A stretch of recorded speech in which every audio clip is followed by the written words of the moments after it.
بسم اللہ الرحمن الرحیم۔ میں ہوں محمد فیضان اور ورلڈ ہسٹری وائس کے تمام ناظرین کو میری طرف سے السلام علیکم۔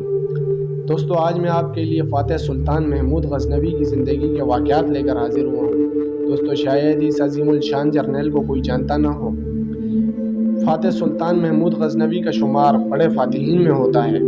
سلطان محمود غزنوی نے 17 حملے کیے اور سومنات کی فتح اس کی بڑی فتح ہے۔ دوستو، شاید اس ویڈیو کی کچھ اور ایک ساتھ بنے، کیونکہ سلطان کی فتوحات کو اس ایک ویڈیو میں بیان نہیں کیا جا سکتا۔ تو چلیے دوستو، ویڈیو کو شروع کرتے ہیں۔ محمود غزنوی عظیم الشان جرنیلوں کی حیثیت سے صف اول میں نظر آتا ہے۔ اس کی فوجی قابلیت بے مثال تھی اور ذہانت خدا داد تھی۔ وہ بچپن ہی سے تلوار کے سائے میں پل کر جوان ہوا تھا۔ مشرقی اور مغربی مورخوں نے اس بات کو تسلیم کیا ہے کہ محمود غزنوی ایک بہترین جرنیل اور نامور فاتح تھا۔ ایک جرنیل کی سب سے بڑی خوبی یہ ہوتی ہے کہ وہ بے حد دلیر، بے باک اور نڈر ہوتا ہے۔ محمود غزنوی میں تمام صفات موجود تھیں۔ میدان جنگ میں نمایاں کام انجام دینا اس کا شغل تھا، کیونکہ اسے کبھی بھی میدان جنگ میں شکست نہیں ہوئی۔ اس نے ہندوستان پر 17 حملے کیے، کئی گنا زیادہ راجاؤں اور مہاراجاؤں کی فوجوں کو شکست دی۔ اس کے تخت نشین ہونے کے 1 سال بعد امیر کاشغر نے ساسانی سلطنت کا خاتمہ کر ڈالا۔ امیر کاشغر محمود غزنوی کا سسر تھا۔ اس کے بعد اس نے ایشیا کی تمام ریاستوں پر سربلندی حاصل کی۔ محمود غزنوی کے بڑھتے ہوئے اقتدار کو دیکھتے ہوئے خلیفہ بغداد نے بھی محمود غزنوی کو حکومت کی سند دی اور یمن الدولہ کا خطاب دیا۔ محمود غزنوی ایک تجربہ کار سپاہی تھا۔ وہ جنگ کے تمام داؤ پیچ جانتا تھا اور دشمن کی کمزوریوں سے فائدہ اٹھاتا تھا۔ وہ جہاں بھی جاتا فتح اس کے قدم چومتی۔ سلطان محمود غزنوی فتوحات کا شوقین تھا۔ برق رفتاری سے دشمن کے سر پر چڑھ جاتا تھا۔ وہ بے پناہ قوت ارادی اور عزم کا مالک تھا۔ عسکری لحاظ سے دور اندیش اور دور بین تھا۔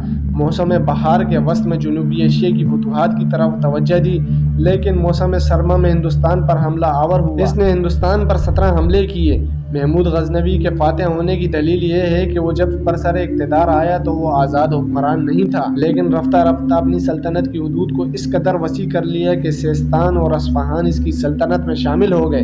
اس کے علاوہ مکران اور تیرستان کے حکمرانوں کو بھی اپنا تابع بنا لیا۔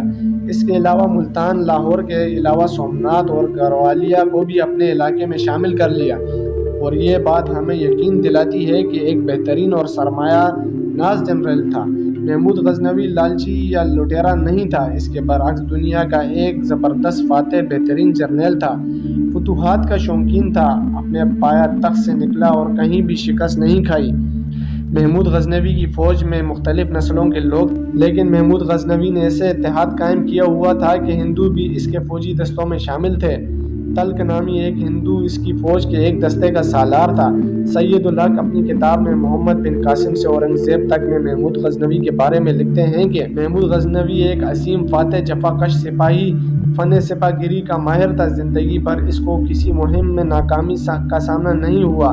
اس نے بڑے طاقتور جرنیلوں کو شکست دے کر اپنی چھوٹی سی مملکت کو ایشیائے عظیم تر سلطنت کا رتبہ بخشا۔ اس کی فوج کا نظم و نسق قابل تعریف ہوتا تھا۔ وہ حملے کے وقت دشمن کو سنبھلنے کا موقع نہیں دیتا تھا، تیزی کے ساتھ حملہ کرتا۔ اس کے فوجی دستے اتنی چستی تندہی اور پھرتی کے ساتھ آگے بڑھتے تھے کہ دشمن اس کا لوہا ماننے پر مجبور ہو جاتے۔ بس یہ بات کہی جا سکتی ہے کہ محمود غزنوی ایک اعلیٰ جرنیل تھا۔ محمود غزنوی ایک عالی مرتبہ سالار ہی نہ تھا، بلکہ علم و ادب اور فنون کا سرپرست اور حکمت دانش کا بڑا شدائی تھا۔ اس کا عہد حکومت دنیا اسلام کی ادبی تمدنی ترقی میں بڑی اہمیت رکھتا ہے۔ محمود خود بھی صاحب علم فن تھا اور علماء و فضلاء سے اس کی عقیدت بے پناہ تھی۔ اسے عربی، فارسی اور ترکی زبانوں پر عبور حاصل تھا۔ اس کے دربار میں دنیا اسلام کے بڑے بڑے فنکار، مصور، شاعر اور ادیب موجود تھے۔ ابو العباس فضل بن احمد جیسا ماہر سیاست اور جید عالم اس کا وزیر تھا۔ فردوسی جیسا شاعر، ازری، اجدی، فرقی، منہجری اور ازدی جیسے شعراء اس کے دربار میں موجود تھے۔ فارسی بہتن، عربی، فرقی، ابو علی سینا جیسے علماء اور ابکی اور بیرونی جیسے مورخ، خواجہ احمد جیسے سیاستدان اس کے دربار میں تھے۔ ان علماء اور اہل فن نے اسلامی علوم و فنون کی آبیاری کی۔ محمود غزنوی کو تعلیم کی اشاعت کا بہت شوق تھا۔ اس نے غزنی میں ایک شاندار مدرسے اور دارالعلوم قائم کیے۔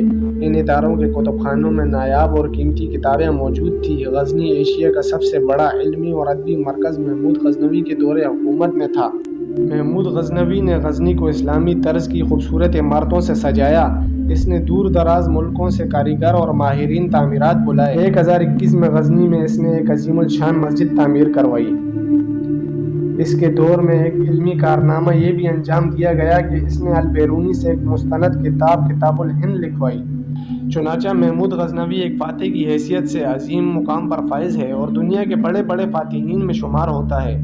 محمود غزنوی نے 33 سال حکومت کی۔ اس کا یہ دور بے شمار مہمات میں گزرا اور اس کے علاوہ علم و ترقی ادب میں بھی غافل نہ رہا، اور یہ کہا جا سکتا ہے کہ علم و ادب کی ترقی اور نظم و نسق کی مضبوطی اس کے ناقابل فراموش کارنامے ہیں۔